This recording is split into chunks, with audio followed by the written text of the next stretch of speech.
हाँ जी मित्रों, मैं ही कबलूर। आज भी मेरे पास काफी सारी यूट्यूब कम्युनिटी की इंटरेस्टिंग न्यूज है यार, वीडियो को अंत तक देखते रहना। तो बढ़ते में पहले न्यूज की तरफ बात कर लेते हैं अहमदाबाद के प्लेन क्रैश के बारे में। अब जैसे कि हमने देखा है कि अहमदाबाद के प्लेन क्रैश में भाई 242 लोग यार उस प्लेन के अंदर भाई बैठे हुए थे। ऑल्सो उसमें से सिर्फ और सिर्फ भाई एक ही पर्सन भाई जिंदा रह पाया, जो कि ये पर्सन था जिसका नाम था भाई यार विश्वास रमेश। आप लोग इसको जानते ही होंगे, देखा ही होगा आप लोगों ने इसको। लेकिन अभी फाइनली भाई इसके भी साइड से हमें एक रिएक्शन देखने को मिल गया है कि भाई ये किस तरीके से भाई यार बचा उस प्लेन से, जहां और भाई सारे के सारे यार मासूम लोग अपनी जान गवा बैठे। और मैं आप लोग को पहले क्लियर कर देता हूँ, अभी ये रिसेंटली यार अभी हॉस्पिटलाइज्ड ही है, मतलब इसको भी यार काफी ज्यादा इंजरीज वगैरह हुई हैं। तो वहीं पर भाई इसका इंटरव्यू वगैरह काइंड लिया जा रहा है। अब पता नहीं एथिकल है या नहीं है, आप अपने ओपिनियंस को यार कमेंट्स में मुझे जरूर बताना। लेकिन भाई ये कहता हुआ दिखता है इस इंसिडेंट के बारे में, ये जो प्लेन क्रैश हुआ सारी की सारी चीजें ये मेरे नजरों के सामने हुई हैं। मैंने हर एक चीज को विटनेस किया है, हर एक चीज को सामने से देखा है। और आज मैं अपने आप को ऐसे जिंदा देखता हूँ तो मुझे बिलीव ही नहीं होता कि क्या मैं सच में जिंदा हूँ या फिर मैं सपने देख रहा हूँ। बिकॉज जिस तरीके से वो हादसा हुआ है मैं तो बिलीव भी नहीं कर सकता कि मैं जिंदा हूँ। और वो ये भी कहते हुए दिखते हैं कि जब ये इंसिडेंट हुआ तो वो तो ये भी डिक्लेयर कर चुके थे अपने आप को कि वो मर चुके हैं। बिकॉज जब वो अपने आंखों से विटनेस करते हैं इस चीज को, कितना भयंकर क्रैश हुआ है, इतना भयंकर हादसा हुआ है, तो वो भाई उम्मीद ही नहीं कर सकते थे कि वो बचेंगे। लिटरली उन्होंने खुद की नजर में ही भाई अपने आप को मार दिया था कि भाई मैं तो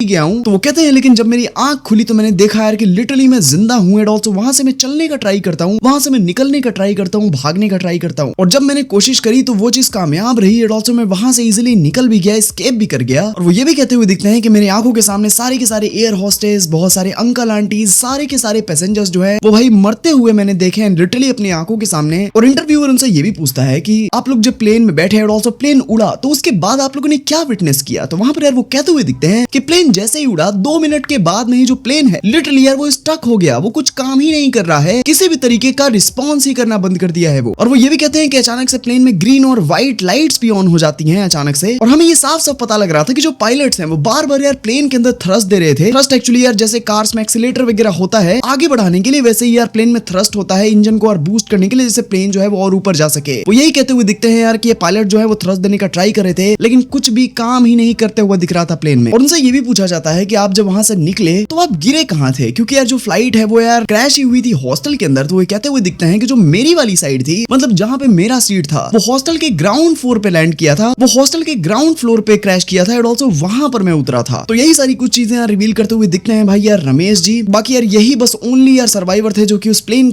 में भाई यार बचे हैं। उम्मीद करता हूँ यार कि ये जल्दी जल्दी यार ठीक हो जाएं। नॉट ओनली दिस, इस पैसेंजर के रिलेटेड भाई एक बहुत ज्यादा शॉकिंग न्यूज हमें वायरल होते हुए दिख रही थी। आप लोग को पता होगा कि भाई इसके सीट के अंदर ऐसा क्या है लिटरली जो ये बच गया भाई। क्योंकि आप लोग को पता होगा ये जो पर्सन है जिस सीट पे बैठा हुआ था वो सीट का नाम था 11A। तो भाई ये जो इंसिडेंट हुआ है ये लाइफ में पहली बार नहीं हुआ है। बिकॉज भाई एक और भी प्लेन हुआ था 1998 में, जहां पर यार एक सिंगर थे by the name of wrong sir, शायद से मैं उनका नाम यार गलत प्रोनाउंस कर रहा हूं। भाई वो खुद भी यार इसी सेम सीट पे बैठे हुए थे, सीट 11A, जहां पर यार उस प्लेन के अंदर 101 लोग की हुई थी। ऑल्सो यार ये जो सिंगर है वो भाई बच गए थे उसे सेम सीट पे बैठने की वजह से। मतलब ये सीट में ही यार कोई बात है, अगर प्लेन भी होता है तो कुछ ऐसे पोजीशन पे भाई यार आता है कि अक्सर पैसेंजर जो है वो बच जाते हैं। ऑल्सो हमें 2 बार देखने को मिला है, तो जाहिर सी बात है कोई मिरेकल नहीं है, ये उस सीट का ही कमाल है, उस पोजीशनिंग का कमाल है। Not only this, Australian cricketer जो है डेविड वार्नर, वो भाई एयर इंडिया के एयरलाइन से भाई बहुत ज्यादा ना खुश हो गए हैं। उन्होंने अपने इंस्टाग्राम पे एक स्टोरी अपलोड किया जहां पर वो कहते हुए दिखते हैं, is this true, it's absolutely shocking, thoughts go out to all the families Air India,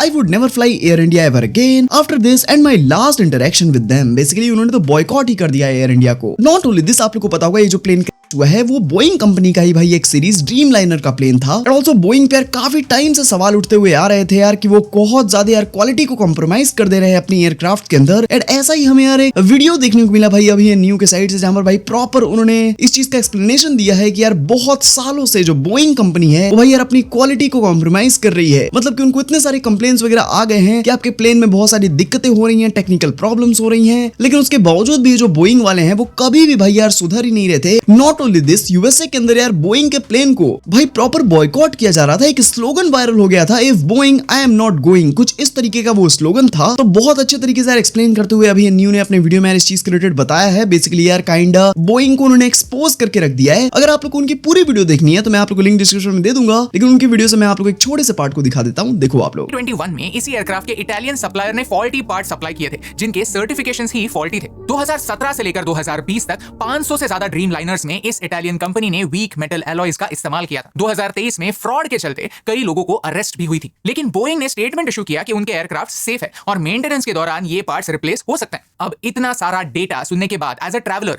आप मुझे बताइए कि क्या बोइंग पर विश्वास किया जा सकता है? दूसरा पॉइंट है एक सिटीजन के पॉइंट ऑफ व्यू से। जब भी ऐसा हादसा होता है, लोग फैक्ट्स को समझे बगैर पायलट को ब्लेम करने लगते हैं, फर्स्ट ऑफिसर को ब्लेम करने लगते हैं, इंजीनियर्स को ब्लेम करने लगते हैं। बेसिकली किसी ना किसी को ब्लेम करने के लिए ढूंढते रहते हैं और हम सबको ये करने में मजा आता है। ये वो खुजली है जो मिटाए नहीं मिटती। हमें जवाब चाहिए और वो भी तुरंत। और ऐसी किसी भी रेस में हमसे सेंसिटिविटी खो जाती है। कल से मैं न्यूज में देख रहा हूं कि कुछ न्यूज चैनल्स हैं जिन्होंने पूरी पैसेंजर लिस्ट ही लीक कर दी है along with the names of the passengers and their passport numbers as well। पूरे इंसिडेंट्स में एक सर्वाइवर है और लोग स्पेक्युलेट कर रहे हैं कि क्या उसी ने तो नहीं करवाया होगा। कुछ न्यूज चैनल्स एक्स सीएम की एआई इमेजेस बनाकर सीन को रिक्रिएट कर रहे हैं। सारे न्यूज एजेंसीज हॉस्पिटल तक पहुंच गए हैं, सबसे बाइट्स ले रहे हैं। ये सब इसीलिए होता है क्योंकि सबको मैं फर्स्ट ऐसा खेलना है। क्या कहना चाहते हो यार आप लोग इस पूरे इंसिडेंट के बारे में? यार अपने जेन्युइन ओपिनियंस को कमेंट्स में जरूर बताओ। बढ़ते नेक्स्ट न्यूज़ की तरफ बात लेते हैं पाकिस्तान के प्राइम मिनिस्टर के बारे में। भाई पाकिस्तान का प्राइम मिनिस्टर दोबारा से बहुत गंदे तरीके से भाई ट्रोल हो गए। बेसिकली हुआ क्या कि अभी आप लोग को पता होगा इजराइल एंड आल्सो ईरान के बीच में काफी भयंकर टाइप का फाइट चल रहा है, वॉर वगैरह चल रही है। तो इसी चीज के रिलेटेड यार बात करते हुए भाई जो पाकिस्तान के पीएम है उन्होंने एक ट्वीट अपलोड किया जहां पर भाई उन्होंने फर्स्ट लाइन आई कंडम की जगह आई कॉन्डम लिख दिया था। भाई आप लोग देख पा रहे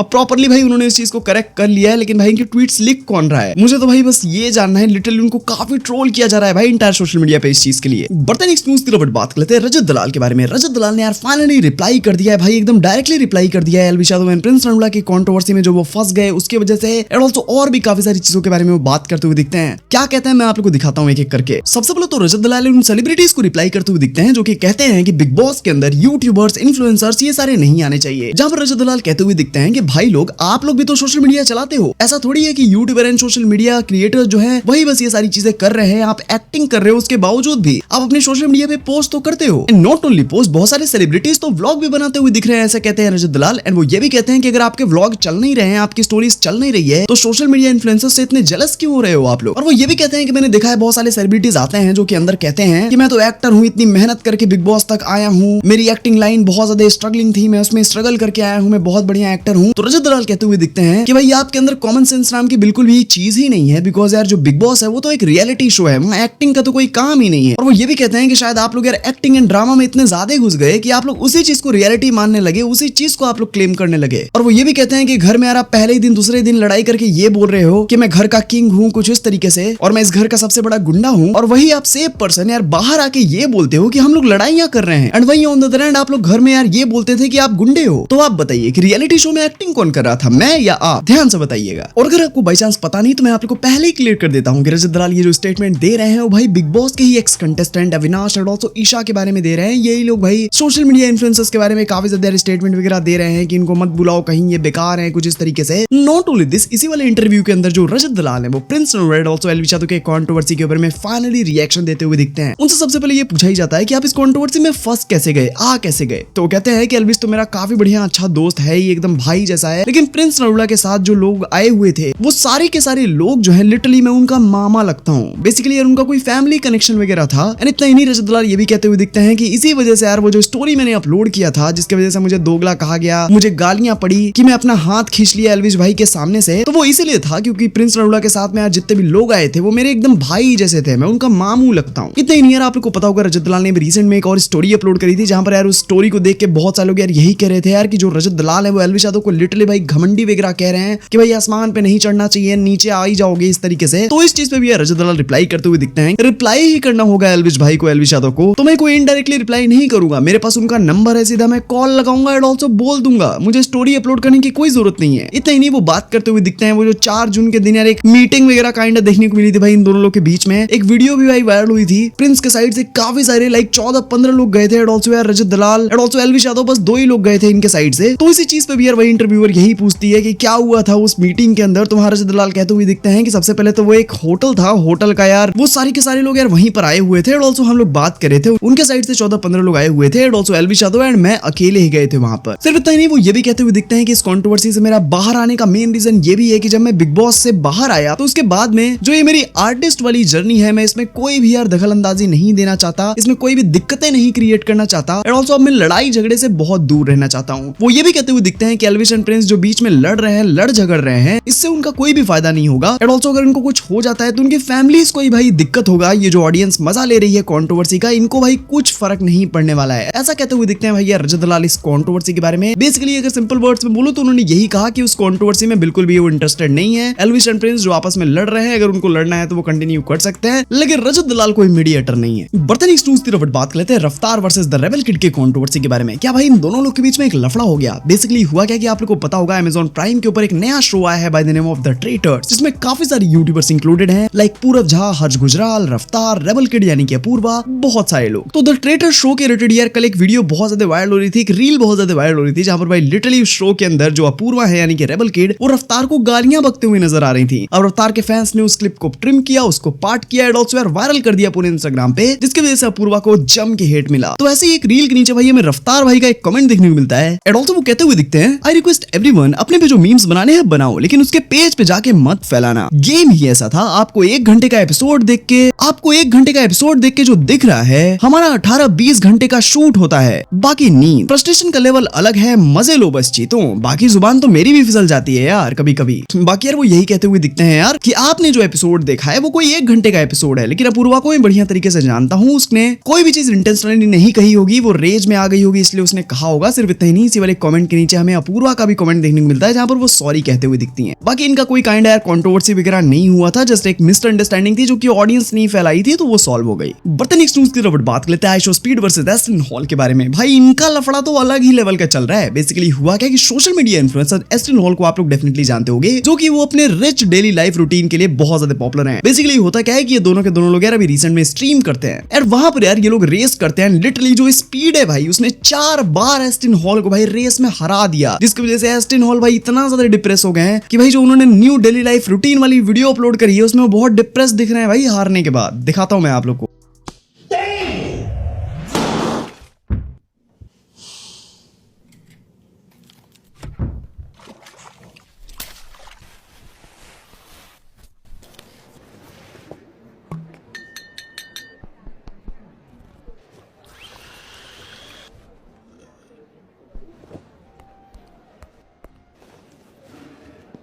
बर्तन एक न्यूज़ की तरफ बात कर लेते हैं एक कपल के बारे में, जिसको भाई लिटरली प्रॉपर एक्सपोज कर दिया गया। बेसिकली हुआ क्या है कि कपल की वीडियो बहुत ज्यादा वायरल हो रही है एक मंदिर के सामने। यहाँ पर एक लड़का जो होता है वो अपनी गर्लफ्रेंड का भाई पैर छू रहा होता है मंदिर के सामने। वहां पर भाई एक आंटी आती है, लिटरली आंटी जी ने तो भाई एक्सपोज करके रख दिया उस कपल को।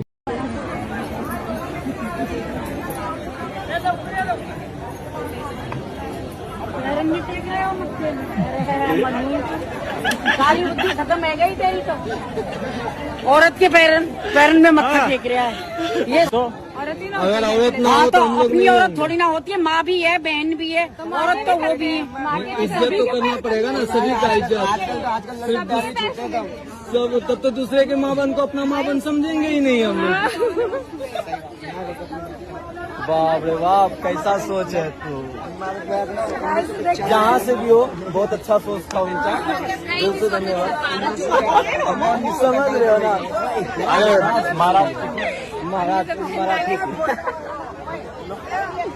अरे तो चलो गाइस इस वाली वीडियो के लिए मेरे पास इतनी न्यूज़ थी कि जो न्यूज़ मिलेगी यार मैं आप लोगों को बता दूंगा। हर किसी चैनल को सब्सक्राइब करना बिल्कुल ही मत भूलना। 1 सेकंड लगता है, करो सब्सक्राइब। यहाँ पर मैं आप लोगों को daily YouTube community related interesting news सबसे पहले देता रहता हूँ। मैं मिलता हूँ आप लोग नेक्स्ट वाली वीडियो में। पीस।